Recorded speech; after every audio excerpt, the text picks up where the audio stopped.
Om Jnana-timirandasya Jnananjana Salakaya Chakshurmilitam Jena Tasmai Shri Gurave Namaha Guruve Gaurachandraya Radhikaye Tadalaye Krishnaya Krishna Bhaktaya Tadbhaktaya Namo Namaha Yam Pravajantam Anupeta Apeta Krityam Dvapayano Virakatara Ajuhava Putreti Tan Maitaya Taravo Binedus Tam Sarvabhutam Hridayam Munimanatosmi Narayanam Namaskritya Naram Chaiva Narottamam Devim Saraswatam Vyasam Tato Jayamudirayat Bhaktya Vihina Parada Lakshai Kiptashtakamadi Tarangamadye Kripa Maitvam Sharanam Prapanna Vrinde Namaste Charanarvindam Tavevasmi Najivami Tvaya Vina Iti Vigyayadadhe Tvam Nayanam Charanandike Vancha Kalpatarubhascha Kripa Sindhubhya Evacha Patitanam Pavanebhyo Vaishnavebhyo Namo Namaha. So we're going to begin, as always, by offering our most humble obeisance under the lotus feet of our beloved gurus. Unto Sri Guru Pada Padmanitya Lila Bhavishta Om Vishnupada Tarsat Sri Srimad Bhaktivedanta Swami Maharaj Srila Prabhupada and Sri Guru Pada Padmanitya Lila Bhavishta Om Vishnupada Tarsat Sri Srimad Bhaktivedanta Narayan Goswami Maharaj and our exalted Rupanuga Guru Varga and all the assembled Vaishnavas and Vaishnavis.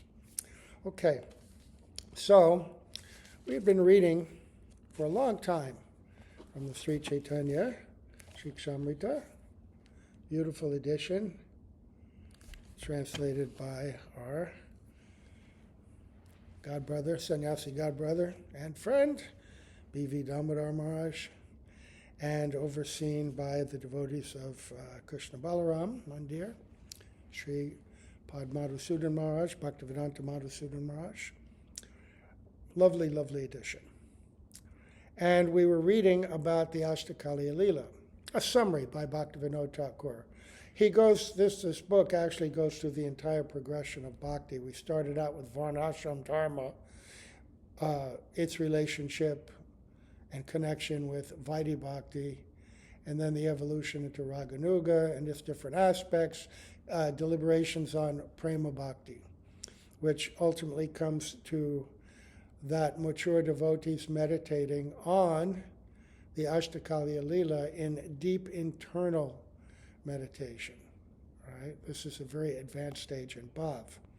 Now, because we just started putting these on YouTube, just to have that without any introduction or context, I thought might be a little inappropriate.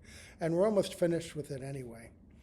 So what I wanted to read was in that part where he describes Asta-kaliya Lila, he gives an introduction, an explanation of who can hear this and how it should be heard, right? So Bhaktivinoda Thakur gives guidelines. And these are the guidelines we've heard also from our Srila Prabhupada, from Srila Bhaktivedanta Narayan Goswami Maharaj, and others. It's certainly accessible. It's certainly meant to be studied and understood, but in what manner, right? And by whom? So, the title of this little section is An Introduction to the Asta-kaliya Lila, and in parentheses, the jiva bound by matter is unqualified to hear Krishna Lila. We're all bound by matter. But then the next section he's going to say that the faithful jiva is qualified. Okay, so he begins by saying, Bhaktivinoda Thakur, all persons are not qualified to read these eternal, non-material, apocryphal, daily pastimes of Sri Sri Radha Krishna. It means not all persons. It doesn't mean all persons. Everyone's not qualified, but not everyone is qualified. These pastimes are supremely confidential and worthy of being kept secret. Unqualified persons should not hear these pastimes. Until the jivas bound by matter have not attained the qualification of having developed greed for the path of Ragmarg, spontaneous devotion, then it is necessary to keep these pastimes hidden from them. So it doesn't say you have to be on the level of Ragmarg. It says you have to have greed to be on that path. Eagerness, right? How does that arise? By hearing the nature of bhakti, the progression of bhakti, the foundation, which is the sambandha tattva, right? Knowledge, even though at our stage it may be theoretical, still it's established knowledge, truths about the nature of our soul, our existence, our being, the material world, and our relationship with that, hearing about the nature of the spiritual realm, and Bhagavan, Sri Krishna, Srimati Radhika, the environment, the pastimes, and the relationship there. Right? And then from that understanding, we also can glean a particular, that's called sambandha, a goal. What is our ultimate goal? What is our prayojana? Having understood these different truths. And along with that, not just understanding Vrindavan, eternal Vrindavan, but also the manifestations of Dwarka Lila, Mathura Dwarka, also Ayodhya, Sri Ram, the Vaikuntha realm, all the different ways in which the Lord manifests himself for loving exchange with devotees of different sentiments and different desires to serve him. But then also, having understood and being attracted to a particular goal, what is the abhideya, or the appropriate means to achieve that? So sambandha, abhideya, and prayojana.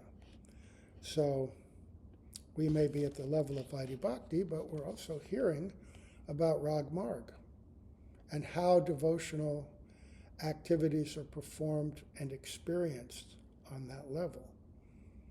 And we can certainly begin to develop greed for it. And that also goes through different stages. So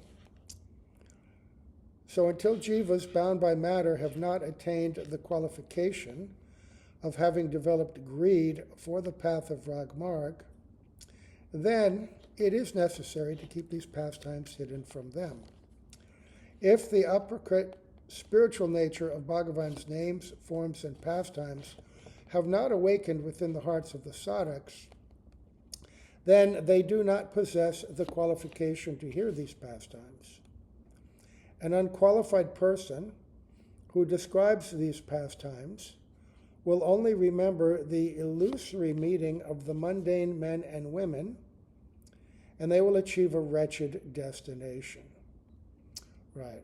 So in other words, if you're not grounded in sambandha tattva and very careful when hearing these pastimes, and your motives are impure, unclear, then when you meditate upon them, or especially if you try to describe them, then what will happen is that mundane impressions, you'll equate these with your own mundane experience, your material experiences, the affairs between ordinary men and ordinary women, and rather than producing a purifying spiritual result, it will excite material desires, material lust, right? The speaker should be very careful in this regard and first attain the necessary qualification or spiritual impressions, samskars, for entry into the non-material aprakrit conjugal mellow, as shown here by Narad, because this is based on a conversation with Narad in the Padma Purana. Otherwise, the heart will be polluted by false logic, and any genuine faith, paramartika shraddha, will be destroyed. So that has to be kept in mind. When we hear these pastimes, we hear them with respect, with attention, and with honor. And with that mood, and even if we don't have it so strongly, we wish to have it. We pray to our gurus. We pray to Mahaprabhu, Nityananda, because they've come to give this. They want us to have this, but we have to approach it appropriately. Some gravity's there. It can be joyful, but also grave. So, for the devotee who is qualified to speak these pastimes, these topics are worthy of constant reciting and remembering, for they remove all sin and bestow transcendental emotions, aprakrit bhav. Even though these pastimes are Nara Lila, which means like those performed by ordinary human beings, and appear to be just like ordinary mundane dealings, they are not. Why? Because they are the activities of the all-auspicious and omnipotent Lord. Therefore, they are extremely and astonishingly otherworldly. That in itself should excite us, to hear astonishing otherworldly pastimes. I mean, even in this world, people are so attracted to, say, science fiction, right? Because it expands in the mind, in the intelligence, the possibility of human experience, right? The greater potential that we have, rather than being locked and limited to this mundane realm, this limited mundane body and its limited capabilities, to consider and contemplate something more. And the beauty of hearing these pastimes, even for someone who is somewhat neophyte, it resonates in the heart of that soul. And just like mundane literature can excite emotions up to a certain point, the power of this transcendental narration is that it awakens and stirs the heart and purifies the coverings, the material coverings that prevent us from understanding and grasping this in a higher way. And this is all summarized in the second chapter of the first canto. Everything that's to come later about the progression of bhakti, studying the different devotees and their relationship with the Lord, the evolution of theistic conception, right?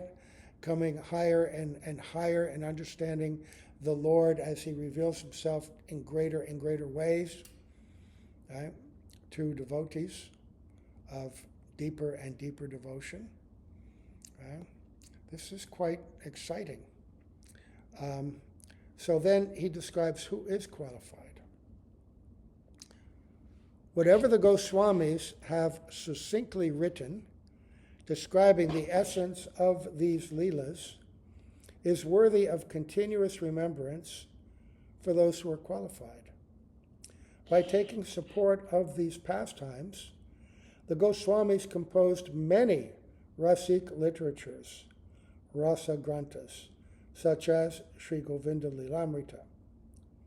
Qualified persons who read these literatures attain ecstasy in their bhajan. Ecstasy in bhajan means on the level of bhav. And even bhav has so many levels as well, which is nicely described by Srila Vishwanath Chakravarti Thakur in the later chapters of the Sri Madhurya Kadambini. It's rather astonishing, actually. On the one hand, it's kind of intimidating. How is it possible? When, oh when, will that day ever be ours. Is it possible for someone like me, like any of us, to achieve that? Certainly it is. But if you hear with faith and appropriately from a qualified source, bona fide guru, like our Srila Prabhupada, like our Srila Narayan Raj, like so many others, Bhakti Rakshak Sridhar Maharaj, Bhakti Pramod Puri Goswami Maharaj, Bhakti Dayata Madhav Maharaj, Srila Narayan Raj created a magazine called The Rays of the Harmonist, and it was meant to bring to light the spirit and intention of the original Harmonist magazine by Bhaktisiddhanta Saraswati Prabhupada, which was a continuation of the Sajjana Toshini. What is it? No, what's the name of Bhaktivinoda Thakura's magazine? Sorry, can't remember. Any rate, and what he did was that every month, no, not every month, it was biannual,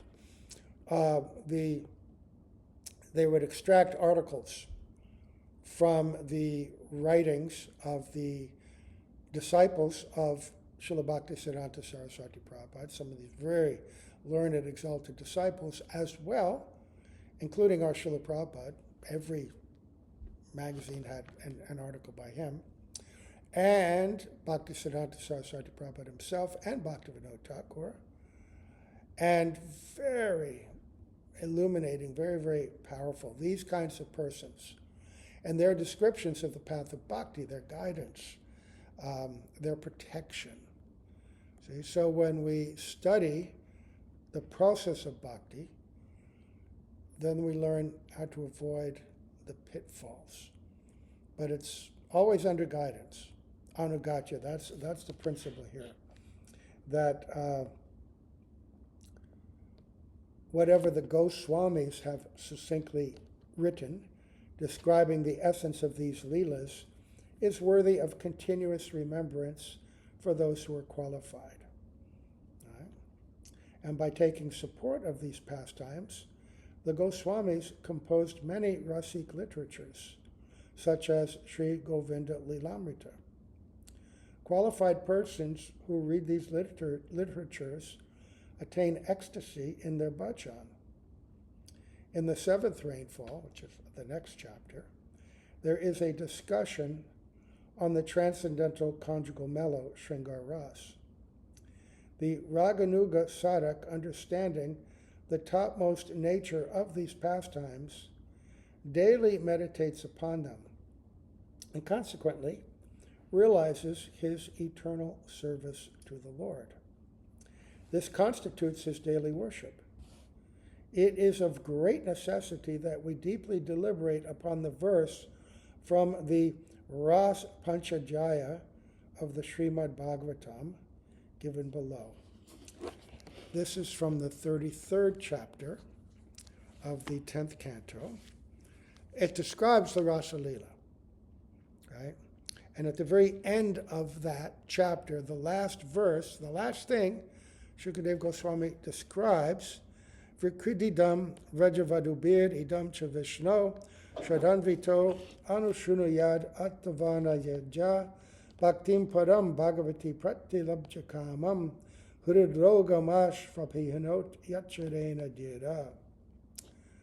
A sober person who faithfully hears from the spiritual master or describes Bhagavan Sri Krishna's playful affairs with the young gopis of Vrindavan, and then continuously performs kirtan of those pastimes, will very quickly attain pure devotional service, para-bhakti or prema-bhakti,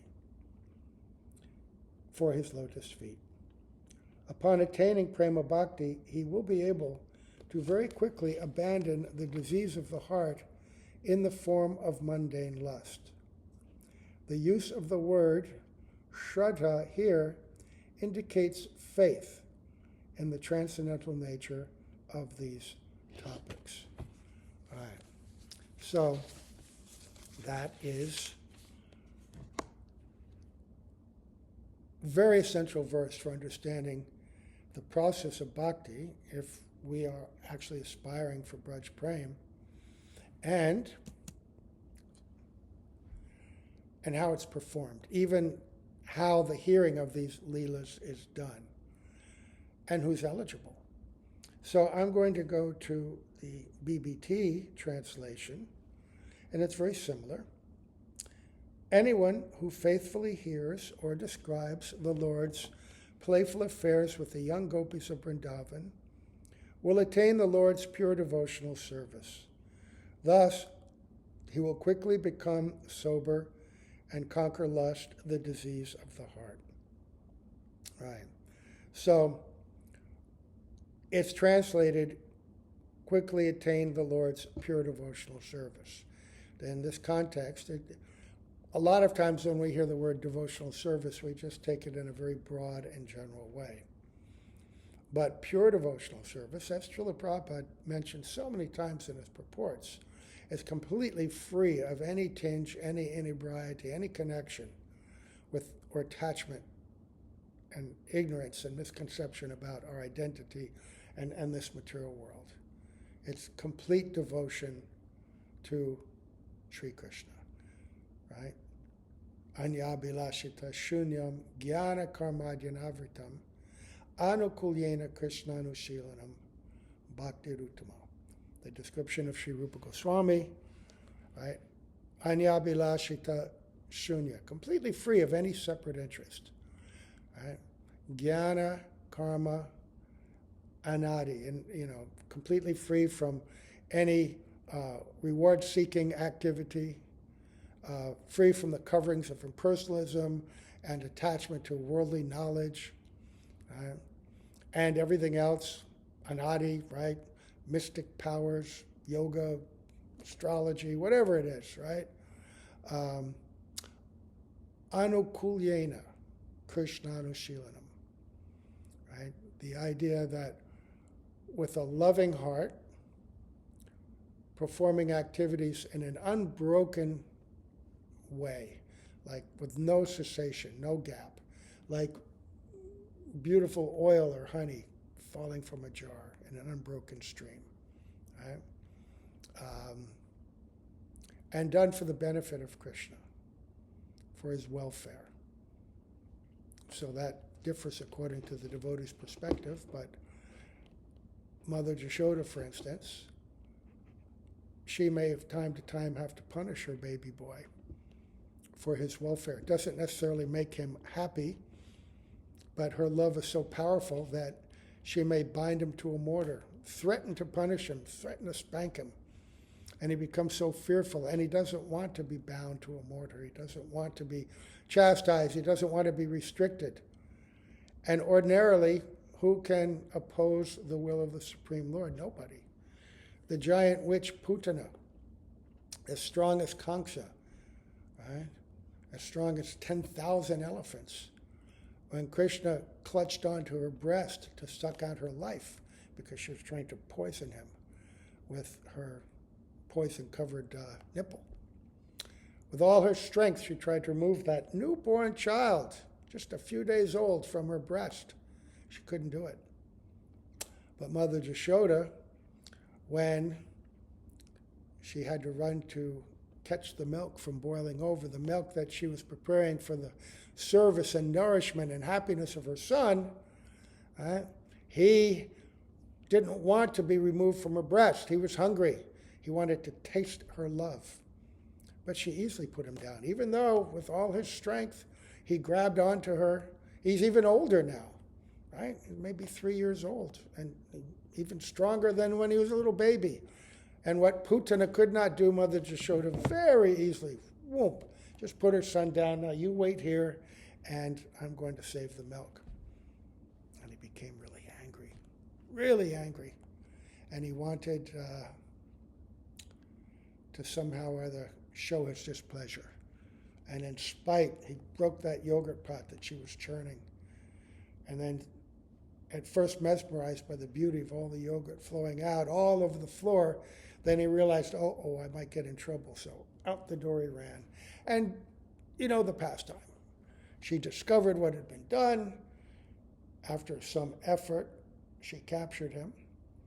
Some dialogue was there. He wouldn't admit it.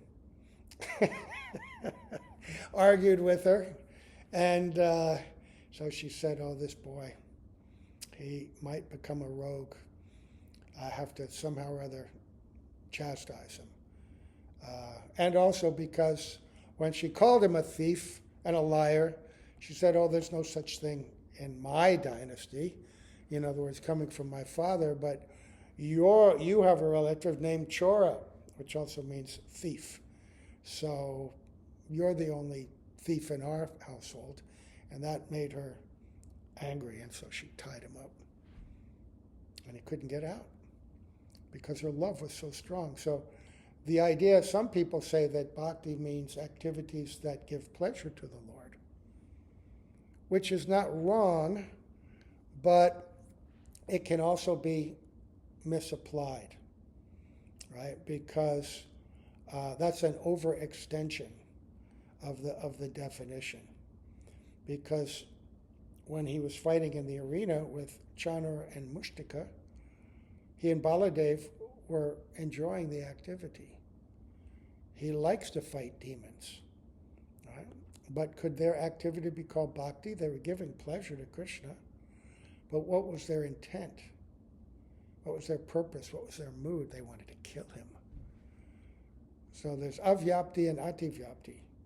Avyapti means underextension. The definition is it doesn't cover bhakti. And ativyapti means it's too broad. And in this case, that idea that anything that gives pleasure to Krishna is bhakti, no. It has to be done with a favorable mood, a loving mood. And that's what we're trying to cultivate, the idea of consciously cultivating the mood. And that's why it is so necessary and favorable to associate with great devotees. Because in their presence, the mood of pure love, it just emanates like rays of praying from their heart. And anyone in their presence becomes uplifted by that. Anyone who's had the opportunity, the good fortune, to be in the presence of a pure devotee knows what I am saying. That for that time, you feel especially uplifted. And of course, the benefits, what we call the samskars, the impressions in the heart are lasting. They stay there. But it's tangible. And then when you observe their behavior, even observe their emotions, even the neophyte can detect and appreciate a certain otherworldliness. And as we grow in our understanding of bhakti, our appreciation and understanding of pure devotee also grows. And that's also important, that we cultivate that philosophical understanding there as well. Because just as it's possible for an unqualified person to think that the pastimes of Krishna in Vrindavan are mundane, association with a pure devotee that's not enlightened by reading scripture, then you may, and also enhanced and purified by a mood of service to that person, you may begin to think, oh, they're an ordinary person. Because they're living among us. They're acting, they're eating, they're resting, they're doing so many things. Managing, writing, interacting with people. And so because we have a certain mentality, we project that onto others. What is that? Atmavan? Anyway, it means that what's in my heart, I impose on others. I think that they're like me. Right?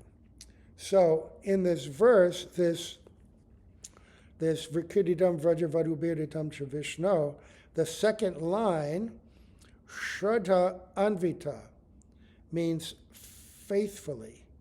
We're hearing faithfully, right? With respect and honor. We may not have full comprehension, but we have appreciation and faith. And who an anu shunuyat, we hear, right? But anu means hear from whom? We're hearing from qualified persons, right? Persons who have realized this, and then they're giving it to us. And the power of their realization can even purify our incapacity. And the most incredible example of that is Srila Prabhupada giving Krishna book very early to his disciples. And one disciple writing, brand new people off the streets in America, right? We're so disqualified, no background, born in a world of bad habits and ignorance. And one devotee's writing and honestly revealing his heart, saying, oh, I'm feeling so lusty, attracted to ladies, and, I don't know if I can do this. And Srila Prabhupada says, read the Krishna book, especially the chapter on the Rasa Lila. Right? And you say, what? But we're not qualified. But he was given the order, and if he took that order with faith, then what happens? By reading that, a higher experience will come to the heart. And what happens? He says that one will thus become quickly sober and conquer lust, the disease of the heart. And in that verse, Shukadeva Goswami is saying that one will actually develop bhav and prem by hearing these, and then the last vestiges of impurity will be destroyed. Some people argue that no, we should become pure first, and then we can hear these pastimes. But it's not possible to become. How will you become pure? Except by hearing and reciting. That's our process. Shravanam, Kirtanam, Vishnu, Smaranam, the three most fundamental limbs of bhakti. Beginning with hearing, awakening, guiding the soul, then chanting, kirtan, which gives power to every other limb of bhakti. It's the Yuga Dharma, but the Yuga Dharma is informed by hearing. Right? And then from that, a new kind of remembering. And again, that goes back to the very beginning. Second canto, right? What do? Shushusho Shradhadanasya Vasudeva Kataruchi Syan Mahat Sevaya Vipra Punya Tirtana Shevanat. By serving great personalities, qualified personalities, great service is done, and by that, one awakens an attraction for hearing Harikatha, Vasudeva Katha Ruchi. The Katha of Vasudeva, the speaking about his pastimes, and Ruchi, we develop taste for that. Right? And then, from that follows the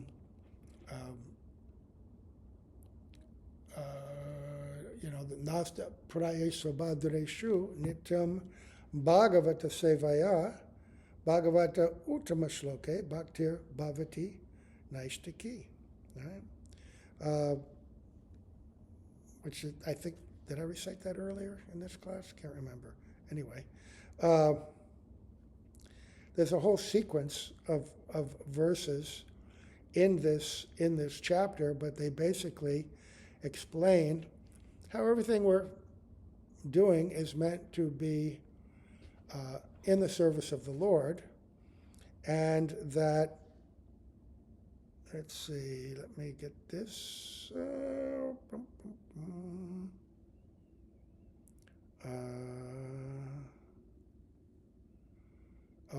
Here we go. Let me just read a sequence of verses. Right? That second chapter begins, Sutta Goswami is offering obeisance to his guru, Shukadeva Goswami. He offers obeisance to the Supreme Lord, Narayan Rishi, to Vedavyas, Goddess Saraswati. He says, I have been justly questioned by you sages. They ask 6 questions because your questions relate to Lord Krishna and of relevance to the whole world's benefit. The sages were completely distressed and perplexed because the Kali Yuga had begun. They were foreseeing all the terrible things that were going to unfold. Is there anything that we can do to thwart the advancement of Kali Yuga? seems so terrible. What is the supreme occupation? Now that we've come into the Kali Yuga, there's so many scriptures, so many instructions. What is the essence? What is the main instruction for our benefit? What is the main duty or occupation for humanity? So then he gives that famous verse, Savai Pung Sang Paro Dharmo Jato Bhaktir Arhokaje. Ahoy Tukiya Pratyata Ye Atma Suprasidati. The highest dharma, the highest activity is what? That activity by which one acquires loving, unmotivated, uninterrupted service to the Supreme Lord. Hokshaja means beyond the senses, one of the names of Krishna. And what's the result of that? Vasudeve Bhagavati Bhakti Yoga Prayojita Gyanatirashu Vairagyam Gyanam Chayara Haitukam. That by the process of bhakti, which is, we're going to be hearing, that is based on hearing and chanting, then automatically the detachment and the knowledge will manifest. It comes by performing this hearing and chanting. It doesn't come by artificially restraining and practicing renunciation, artificially trying to acquire knowledge. Right? Krishna says, Matak smatir jnanam apohanam cha. Right? I give knowledge and remembrance and forgetfulness, and it comes through this rendering of service. And then to make clear, because this is a very mixed audience that Shukadev Goswami spoke to, and then Sutta Goswami also, and so to distinguish between bhakti and ordinary worldly duties, he's saying that, look, everything that you know about Varnashram, don't be bewildered or think that the fruit of results or elevation of the heavenly planets or the development of mystic powers that come by the performance of duty, if that's what you want, that that's the goal. He says that all occupational engagements are meant for ultimate liberation. Right? They should never be performed for material gain.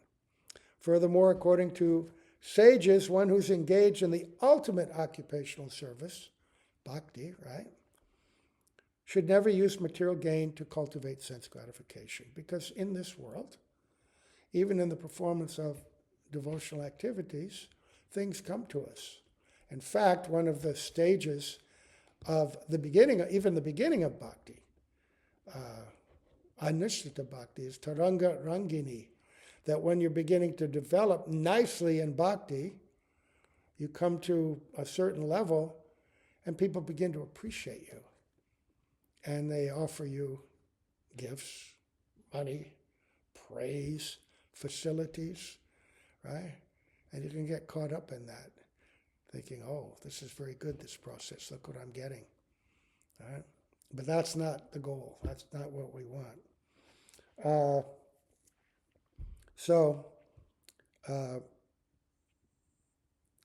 Then he goes on explaining that same thing. So he says, then, best among the twice born, it's therefore concluded that the highest perfection one can achieve by discharging the duties prescribed for one's own occupation according to caste divisions and orders of life is to please the personality of Godhead. Now that's an introduction, and that's very similar to the conversation Ramananda Roy and Sri Chaitanya Mahaprabhu had. When Mahaprabhu said, what's the highest goal of life and how do I get to it? Well, he says, right, the highest goal of life is to please the Lord, but by Varnashram. Varnashrama chavarata purushena parapuman, right? And Vishnu is pleased by that. But Mahaprabhu says, no. You have to go deeper, external. You can't be stuck on Varnashram. So then after saying that, don't mistake Varnashram as its own means and end. Therefore, with one pointed attention, one should constantly hear about, glorify, remember, and worship the personality of Godhead, who is the protector of the devotees. So this verse is the seed form of that same verse that we get in the 10th canto. Right? Shadanvito anu shunuyad, right? Hearing these pastimes. How? From great personalities and with faith. One pointed attention, right? And with faith, constantly remember. And then, how do you get that? Well, again, that verse we quoted before, serving great devotees and hearing from them, one develops an attachment. And then, Shinvatam Svakata Krishna, Punya Shravana Kirtana, Huridirantas Dohyabhadaraniri Vidanoti Sartsitam. Sri Krishna, this is how Srila Prabhupada translates this. Sri Krishna, the personality of Godhead, who is the Paramatma in everyone's heart, the benefactor of the truthful devotee, cleanses desire for material enjoyment from the heart of the devotee who has developed the urge to hear his messages, which are in themselves virtuous when properly heard and chanted. Properly heard and chanted means hearing these pastimes as they are meant to be understood, right? By hearing directly from pure devotees or by reading their commentaries, right? And with a little greed, with a little respect. And in my own life, I've seen from the earliest day that good association awakens that greed very quickly. An interest and excitement to read these wonderful books. Right? Happens to everyone. Right? And then what happens very quickly, the anartha nivriti begins to take place. The removal of these obstacles, these attachments. And then, Nasta prays, Subhadreshu Nityam Bhagavata Sevaya, Bhagavaduttama Shloke Bhaktir Bhavati Naistaki. Srila Prabhupada says, by regular attendance in classes on the Bhagavatam, either with a group or reading yourself, hearing, right? But regularly hearing and chanting, and by rendering service to the pure devotee, all that is troublesome to the heart is almost completely destroyed. Almost. Right? Because there's still a progression. And loving service unto the personality of Godhead, who is praised with transcendental songs, is established as an irrevocable fact. Bhaktir Bhavati Naistaki. Naistaki means nishta, fixed. Srila Prabhupada calls it irrevocable. Right? Bhakti, loving service. Bhavati comes into being. Bhav also means, the emergence of these moods in the heart. So that happened relatively quickly. And even in the beginning stages, aspects of that pure condition come down and touch us in a shadow way, right? And abbas, bhakti abbas. For those who are innocent and non-duplicitous, it's like a shadow of the real thing. So it has aspects.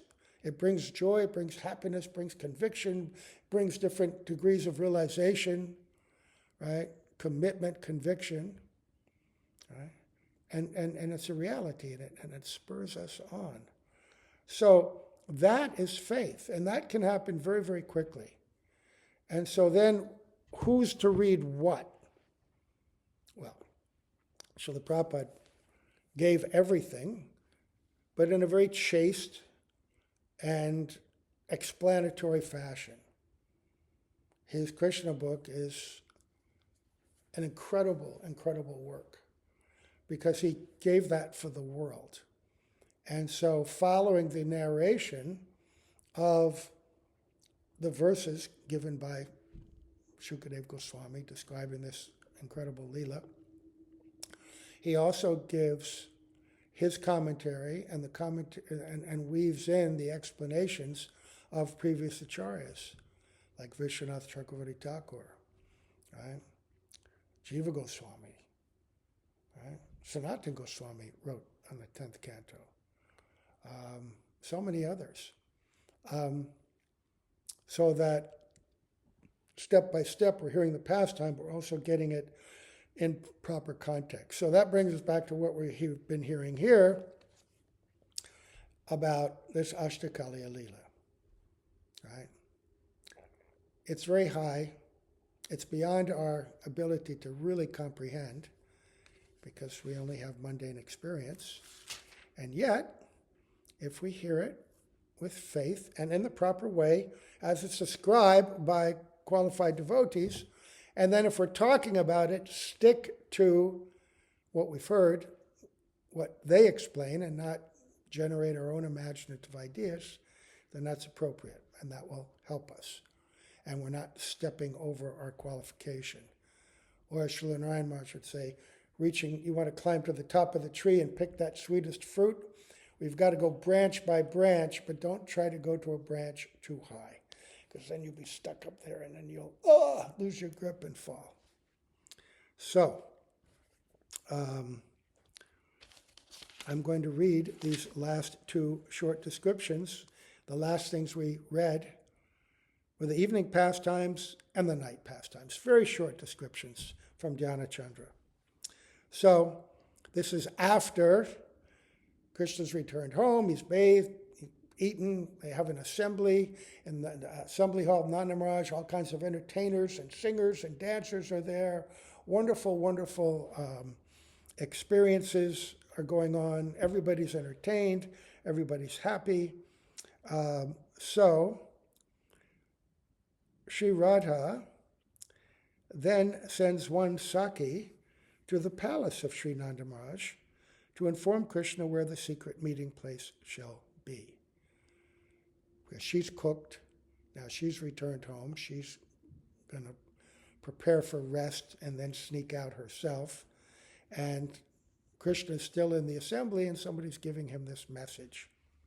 After notifying him, that Saki returns and takes Sri Radha to meet Krishna, to begin the Abhisar, this meeting, at a place near the Jamuna. So Krishna's going to take rest very quickly, right? And then he's going to also go and meet. So, dressed in either white or dark blue, depending on whether it's a bright moon or a dark moon, so she can blend into the environment, Radha and her Sakis arrive at a cottage made of celestial gems, in a kunja made from divine wish-fulfilling trees, Kalpavrikshas, in the Vrindavan forest. If you read Ananda Vrindavan Champu, Gopal Champu, also, there's more elaborate descriptions of these beautiful environments in the Vrindavan forest. Meanwhile, in the assembly hall, Krishna sees various astonishingly novel things and hears charming poetry and songs. Afterwards, according to tradition, he satisfies the performers with money, food grains, etc. Then, being called by his mother, he goes to his bedroom. His mother feeds him and Balaram, and then she departs. Krishna then stealthily sneaks out of the house and goes to the rendezvous place to meet Sri Radha. Now remember, these very brief descriptions, for those who are greatly advanced at that stage in Bhav Bhakti, they're meditating on these pastimes internally in real detail at every moment. Throughout the day, according to the time of the day, they're inspired to remember the pastimes of that time.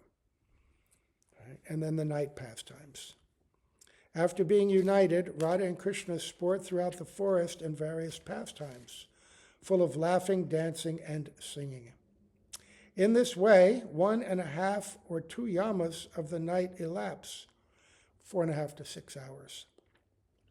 Desiring sleep, they then sneak into a kunja along with 5 or 6 of their dear Sakis.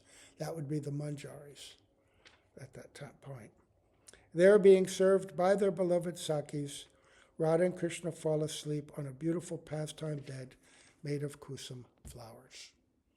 And that's all he gives as an introduction.